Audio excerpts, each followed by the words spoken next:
Sunod na ating pag-usapan, eto na, 10 senador, pabor kay Sara. 10 na. Dati 8 lang o siyam. Adagdagan pa. Posibleng madagdagan pa yan. So, tama lang. Yan ang aking opinion. Tama lang sa next Congress na ang trial. Kahit na sa Agosto yan o September kung anumang buwan after eleksyon ng Mayo. Mag-eleksyon tayo sa Mayo. Matatapos ang June 30 ng kasalukuyang mga senador na 12. Yung 12 matitira. Pagkatapos naghalal tayo ng mga bagong senador. Ayan sila ho ang magre-resume by July. So July, August, September, tama. Yan ang tamang impeachment trial at bagong mga senador. At dahil dyan, muli kong sasabihin, ngayon pong eleksyon, maging marunong tayo. Kahit po mga kandidato ni Pangulong Marcos, kung sa tingin ninyo ay alanganin kayo na magiging tapat sa mamamayan, magiging pabor para sa impeachment dahil sa betrayal of public trust, graft and corruption, at iba pang mga pinaggagawa ni Sara Duterte, yan po ay talagang impeachable official, impeachable offense, article of impeachment, napaka-brutal ng kanyang ginawa tungkol sa pagbabanta sa buhay ng Pangulo, First Lady at Speaker of the House, at yung graft and corruption sa Office of the Vice President at Department of Education base doon sa article of impeachment. Mga kayamanang itinago sa mga bangko na sinasabing ill-gotten wealth. Yan po yung hinahanap. So ngayong eleksyon, kahit na po galing sa ibang partido na sa tingin ninyo ay titingin sa mga ebidensya at dokumento, yan ang karapat-dapat nating iboto. Marami pong mga abogadong kandidato sa ngayon. Galing sa Piklawan-Dilawan, galing sa marginalized sector, galing sa ibang political party, yan po ang kailangan natin. Okay? Kasi kung ngayon sa composition ng 19th Congress, kung meron ng 10 senador, o acquittal na si Sara Duterte. At doon sa 10 senador na yan, kasama dyan yung mga re-electionist.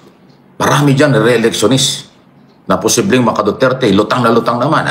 Ito bang si Bongo, si Bato, Amy Marcos, Padilla, 4 na yan Niaasahan pa ba kayo dyan? Galit na galit siya sa gobyerno kahit si Amy Marcos. Nag-hearing nga siya, ang gusto niyang wasakin talaga si Pangulong Marcos, hindi mga pulis. Kasi ang tinatanong niya, mastermind. Sino ang nagplano ng pag-aresto? Di ba? Gobyerno ang kumilos sino ba ang presidente ng gobyerno? Yung kanyang kapatid. Di ang tumbok ni Sara Duterte, gibain mismo si Pangulong Marcos. Ang galaw ni Amy Marcos, na nagpagsagawa ng investigasyon, wasakin ang kanyang kapatid. Sirain ang Marcos. Siya mismo gumagawa. Kasi hinahanap niya sinong mastermind na nagplano sa pag-aresto kay Duterte. Bakit kailangan niyang tanongin yun? Pinairal nga yung batas. Inaako naman ng DILG, ng DOJ, at saka ng PNP. Sila ang nag-implement sa pagsuporta sa warrant of arrest ng Interpol. Bakit hinahanap pa yung mastermind? So kaya nagtampo na talaga si Presidente sa kanya, kahit kapatid. Ito na kaya ang gustong mangyari ni Senator Chis Escudero? Ito kaya yung iniiwasan niya na mangyari? Kasi pabor kay Sara Duterte ang ilan sa mga senador po ngayon dyan sa Senado. So nabanggit na po ni Sir Mike Abe yung mga may posibilidad na mga senador na pumabor kay Sara at hindi siya i-impeach. Nako, buti na lang pala. At naagapan ito ni Senator Chis Escudero. Kasi nung mga nakaraang araw po ay medyo naku-question kung ano ba ang motibo nitong si Senator Chis Escudero kung bakit niya dinidelay ang impeachment trial. Ngayon po medyo naliliwanagan na ang ating mga kababayan, medyo naliliwanagan na si Sir Mike Abe kung bakit po itong hearing o impeachment trial ay may katagalan. Tama lang yata talaga. Kasi kung ngayon po naganap ang impeachment trial, ura-urada, pagkapasa ng Congress, ay ito po ay binigay na kagad, di ba? Kaya Senate President, sa Senado, at inumpisaan kagad ang impeachment trial. Naku, nakaupo pa si Bato, si Bongo, at yung iba pa po na mga senatoriables na medyo mga 50-50 at kumakampi kay Digong in the past, pero kumampi ngayon kay PBBM ngayong election na ito. Nako, baka mga bumabalimbing lang kasi alam nila na kapag administration candidate sila ay malakas ang hatak sa tao dahil nga po iba ang ating Pangulong Bongbong Marcos, malakas ang hatak sa tao, malakas ang karisma sa tao, at talagang kapag sinabi ni PBBM na iboto ang mga kandidato na ito ay may posibilidad na makakuha talaga sila ng boto at manalo. Hintayin natin kung ano nga talaga ang, kumbaga, kung sino yung mga naguhunyango. Lilitaw naman lahat yan sa impeachment trial. So, ito pa po yung video. Kaya ngayong eleksyon, talagang dapat nating itong si Bato, Sigo, Aime, yan po yung mga re-electionist. Ito si Robin Padilla, wala tayong magagawa hanggang 2029, 2028 pa yung ginawa senador yan Naku, hindi ko binoto yan. Kasi from day one, wala naman nakitang kakayanan yan para ano bang gagawa niyan bilang senador, artista. Alam naman natin. Ano nangyari? Hindi ako nagsisi dahil hindi ko binoto. So, yan po. So, 4 na yan. Pag pinabalik niyo itong 3 ito, di yung 4 na yan, sigurado na. Mayroon pa ho yan. May tiwala, ito, tanong ko lang, may tiwala ba kayo sa mga bilyar? Meron ng 1 bilyar dyan. 2 pa nga. Dadagdagan pa ng 1 bilyar. Gusto nila. May tiwala ba kayo sa mga Cayetano? Kita naman sa Alan Cayetano. Nagagalit kay Torre, nagagalit sa gobyerno. Illegal daw ang paghuli kay Digong. So anong inaasahan nyo sa mga Cayetano? Bong Revilla. Kandidato ng administrasyon. Anong aasahan niya? Yung kanyang asawa na kongresista ng Cavite. Hindi nga pumirma doon sa article of impeachment Yung pamilya ni Remulla, Senador Remulla, hindi pumirma. So ano yun? Kasi si Sara ay ninang sa kasal nung anak ni Bong Revilla. Sa tingin ninyo, isasakripisyo ng mga Revilla yung pagiging ninang sa kasal nung kanyang anak, si Sara Duterte, sa impeachment? Ayan, meron na kayong idea. Hindi ko sinabi, kaya tinatanong ko, may tiwala ba kayo kay Villar, Cayetano, Revilla? Again, Tolentino. Galit na nga ang DDS kay Tolentino. Si Tolentino, original na Duterte yan. Ngayon lang sumama yan kay Marcos, kay Pangulong Marcos for election. Makita naman natin. Yung pa, meron pa magkapatid. Half-brother. Si JB at Jinggoy. Naku, si Jinggoy, noong nakaraang hearing, ano ba nadinig natin? Di ba, pinapagalitan niya yung mga resource person. Pinapalabas pa, laging sinasampol yan, nangyari sa kanyang ama. Ayaw ng magkapatid na yan ng impeachment. Ayaw din yan ng mga anak tulad ng nangyari sa paghuli sa kanyang ama. Na ibang-iba naman ang kaso ng kanyang ama kaysa problema ni Digong Duterte. Pero laging sinisisik ni ni Jinggoy na hindi pwede yan. Ginawa niyo sa amin yan, ginawa niyo kay Duterte. Ano ibig sabihin niya? So again, opinion, lahat nagtatanong lang. May tiwala ba kayo kay Villar, sa mga Villar, mga Cayetano, Revilla, Tolentino, JB Ejercito at Jinggoy Estrada? Nakita nyo? Tanong lang Yung 4, yan sigurado na yan. Go, Bato, Aimee Marcos, Robin Padilla, kahit anong gawin nyo yan. Pro Duterte talaga yan. Yung iba pa mga pangalan. Posibleng hindi lang 10. Hindi po libelous yan, tinatanong ko lang. Di mo sa magtanong. Talaga namang sila yung mga senador. Talaga namang sila yung mga, yan pong mga yan dyan. Merong Villar na hanggang 2028. Merong Cayetano hanggang 2028. Okay? Ito lang Tolentino at Revilla, hindi hanggang 2028, kaya kandidato sila. Si JB at saka si Jinggoy, yung magkapatid na yan. Half-brother na yan hanggang 2028, senador. Buti na lang pala talaga at naagapan ni Senator Chis Escudero etong issue na ito. Nako, may posibilidad pala talaga na hindi ma-impeach si Sara. Kung sa 19th Congress po, etong magaganap, etong impeachment trial. Kumbaga hindi natin nakita, hindi natin napansin na yun pala yung mga posibilidad. Buti na lang talaga at mautak itong si Senator Chis Escudero para nga naman, di ba, yung mga uupong mga senador ay malalaman natin kung ito ba ay mga pro-Sara or hindi. Ngayong darating na eleksyon, isa na lang ang pwede nating gawin. Di ba? Huwag iboto ang mga kandidato na mga may posibilidad na maging pro-Sara. So nabanggit na po dyan ni Sir Mike Abe yung mga may posibilidad na maging pro-Sara at hindi pro-impeachment. So dito medyo na-redeem na yung pagkaka-delay. Yung kasi nung mga nakaraan medyo nababash si Senator Chis Escudero dahil nga po sa matagal na impeachment trial. Pero nakikita natin, di ba, ngayon, nagkakaroon ng unti-unti ng liwanag, tama lang pala ang kanyang desisyon. Di ba? Kaya napaka-critical, napaka-seryoso ng ating eleksyon ngayong Mayo. Kung gusto ninyong ma-impeach, mabigyan ng hustisya ang 625 million na confidential at intelligence fund ni Sara Duterte, maging marunong kayo. This coming election. Inuulit ko, kahit yung kandidato ni Pangulong Marcos pasintabi na Mr. President, alam ko nakakarating sa Malacanang ang aking mga topic araw-araw, hindi ko iboboto ang lahat ng kandidato ni Pangulong Marcos kasi duda ako sa kanyang mga kandidato. Ang iba dyan nagbalimbing, nagsipsip lang, sumama lang. Isa, dalawa lang ang nakikita ko dyan na may loyalty. Maswerte na kung may 3. Marami pong kandidato, 60 ang kandidato. Ako nga, nabanggit ko na sa inyo doon sa isang video ko Si Montemayor, abogado na, doktor pa. Ilang beses ang tumakbong senador, baka pwede niyong bigyan ng pagkakataon. Yan, hindi ko kilala ng personal yan. Attorney Montemayor, magandang umaga po. Hindi man kita kilala ng personal, pero sinasabi ko, isa ka sa pwede. Matagal mo nang gustong maging senador, abogado, doktor, 2 ang posisyon yan. Doktor na, abogado pa. Si Heidi Mendoza, hindi ko rin niya kilala. Pero may tapang, may galing.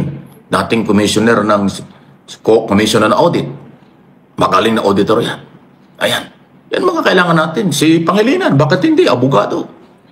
Yan, hindi yan magiging Duterte. Kalaban ng mga Duterte yan. Pinahirapan ng mga Piklawan-Dilawan. Si Bambakino, pwede na rin. Pero medyo alanganin ako kay Bambakino. Di ba? Marami. Marami yung kandidato. 60 ang kandidatong yan Bakit natin ipagsisiksikan ng sarili natin sa 11 o 10 kandidato ni Pangulong Marcos? Ay yung iba dyan talagang hindi natin pagkakatiwalaan. Di lalo na yung mga Duterte. Pagka nabumoto kayo ng mga Duterte, dinadagdagan pa yung 10. Acquittal talaga mangyayari. Saan ba ang katapatan nila? Sa bayan o sa Duterte? Saan ba ang katapatan nila? Sa political party, sa kailang kaibigan, pinagkakutangan ng loob sa bayan. Di ba dapat pag senador ng Republika ng Pilipinas? Ang loyalty ay sa mamamayang Pilipino, hindi sa political party, hindi sa isang pamilya. Di ba? Ayan. Yan ho. Okay? So yan, minabanggit ako ibang mga pangalan. Magtitiwala ba tayo sa mga senador na nabanggit ko? Go, Bato, Aime, Padilla, Revilla, Villar, Cayetano, Tolentino, Ejercito, at Estrada, Jinggoy. Yan ho yung ilan. Tinatanong ko lang kayo. Magtitiwala, pagkakatiwalaan ba natin yung mga yan? Pagdating ng trial? So, ngayon, kung binabatikos natin, naging negatibo ang ating komento kay Escudero nitong mga nakaraang buwan tungkol sa hindi niya paggalaw tungkol sa impeachment, ayan na.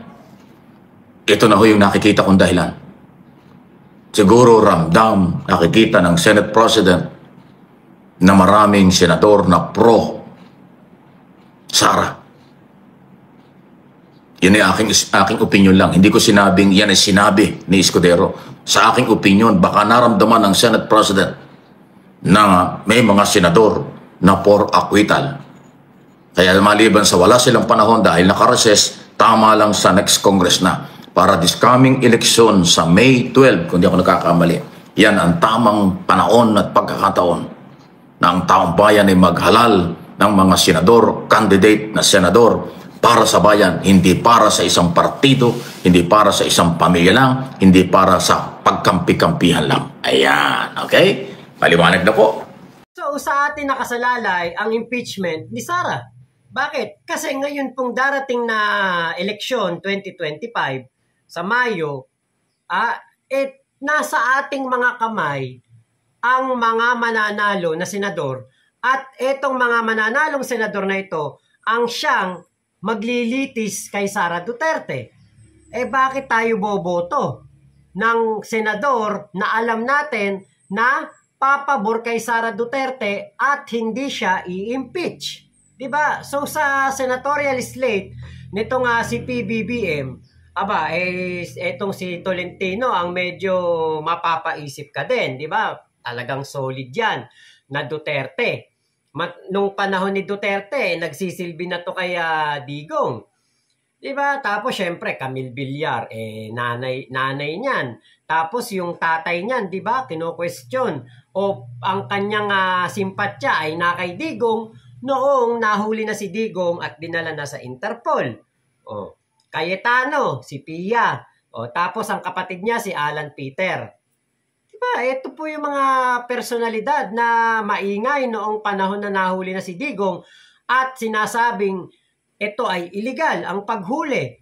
Pero, di ba, mismong mga ICC accredited lawyer na ang nagsasabi na wala pong problema at tama lamang ang ginawang paghuli kay Digong. Lahat ay dumaan sa proseso. Lahat ay naayon sa rule of law. Syempre, Amy Marcos. Nako, yan ang medyo talagang nakikita na natin na iba po talaga kaysa sa mga tunay na Marcos. Sa ating Pangulong Bongbong Marcos. Etong si Amy, medyo nakikita natin na bumabalimbing. Minsan, makikita natin parang okay, pero minsan bumabalimbing. So, delikado ang boto nito kay Sara. Dahil ito nga po ay talagang boka na boka. Talagang in-expose niya na ang kanyang sarili na hindi siya pabor sa impeachment ni Sara.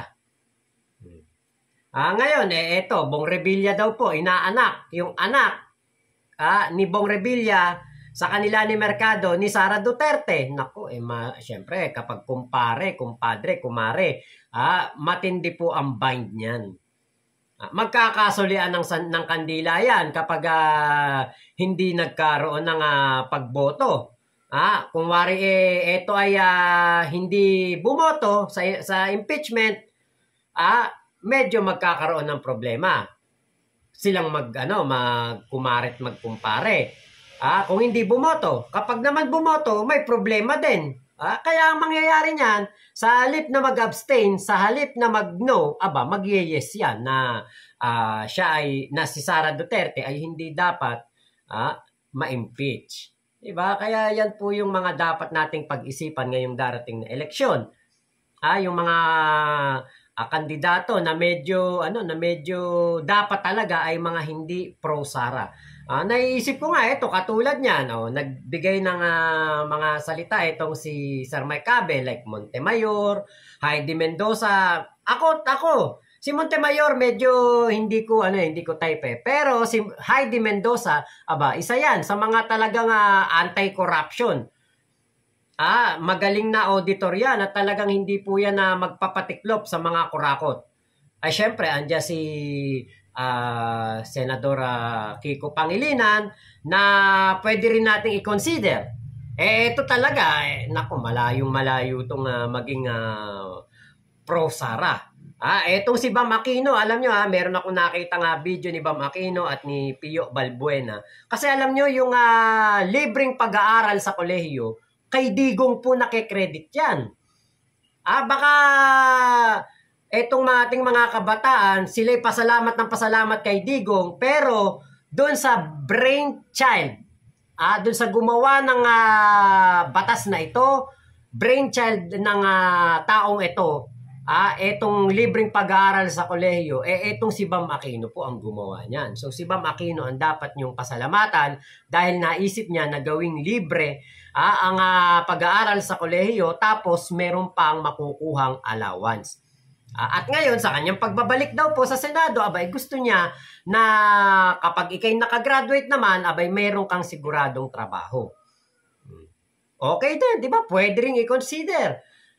Saka marami pa po. Ako, personal ko po na baka iboto ko dahil nga nakikita ko, nasusundan ko ang kanyang mga galaw, ang kanyang mga ginagawa. Etong kasama ni Calio de Guzman.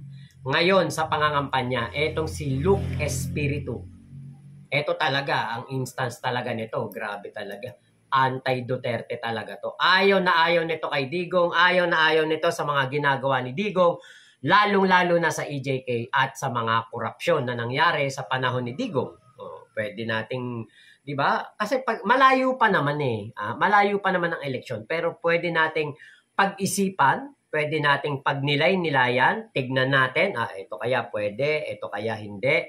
Di ba? Ano ba connection nito kay Sara? Ano connection nito sa Pangulong Duterte noon? Excuse me po. Di ba? Pwedeng mag-umpisa na tayong magnilay-nilay. Darating ang mahal na araw, pag-isipan natin ang mga iboboto natin. Nakasalalay po sa ating mga kamay ang impeachment ni Sara Duterte. Kung gusto nating ma-impeach si Sara Duterte, bumoto tayo ng mga senador na never kakampi kay Sara, never kukonsintihin si Sara, at magiging patas po sa mangyayari na impeachment trial. Ayun. So, yun lamang po, maraming salamat sa pagsama nyo dito sa vlog ko na ito.